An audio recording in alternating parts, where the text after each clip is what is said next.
Hello everyone! In this lesson, we're going to learn how to find the sum of an arithmetic sequence.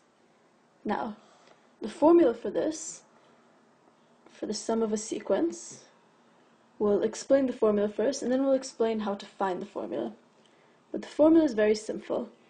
If we have a term of n numbers in a sequence, starting from A1, A2, A3, all the way to an, the sum of those numbers will be n, the number of terms, times the first term in the sequence plus the last term in the sequence divided by 2.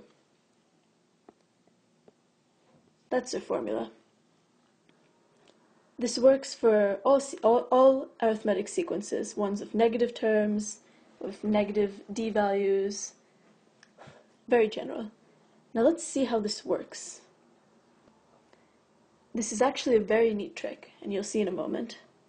First, let's take a sample sequence.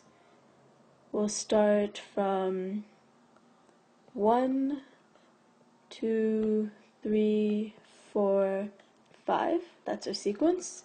It's got 5 terms, so n is 5. And the difference between each term is 1, because we add 1 from the first term to get 2, 2 plus 1 is 3, and so on.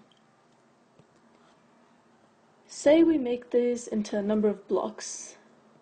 So we've got 1 block for the first term, 2 blocks for the second term, 3 blocks for the fourth term, 3 blocks for the third term, 4 blocks for the fourth term, 5 blocks for the fifth term. Now this is a fairly easy sequence, so if we counted them out, we could find the sum ourselves. 1 plus 2 plus 3 plus 4 plus 5 is 15. So there are 15 little green blocks here.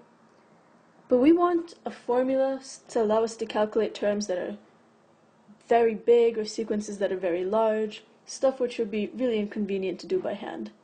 And that's where this trick comes in. If we flip this around, if we flip this grid of blocks, and we put the mirror image on top, so 1 block, 2 blocks, 3 blocks, 4 blocks, and 5 blocks, so another 15 blocks in total, and we've put it right on top of our previous set, we could find the number of blocks without having to count them all out. That is 1, 2, 3, 4, 5, 6 times 1, 2, 3, 4, 5. 6 times 5 is 30. So how do we generalize this into an equation? We have to describe it with numbers. So this is our first term, A1, and this is our last term, A5. And the total number of blocks in each column would be our first term plus our last term.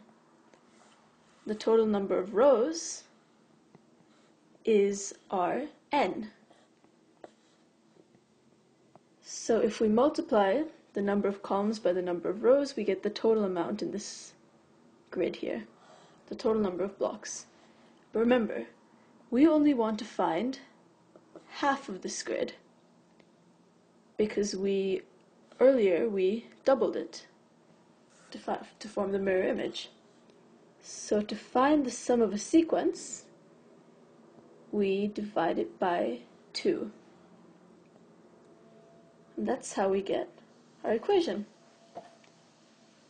Isn't it pretty? I hope that makes more sense to you guys now.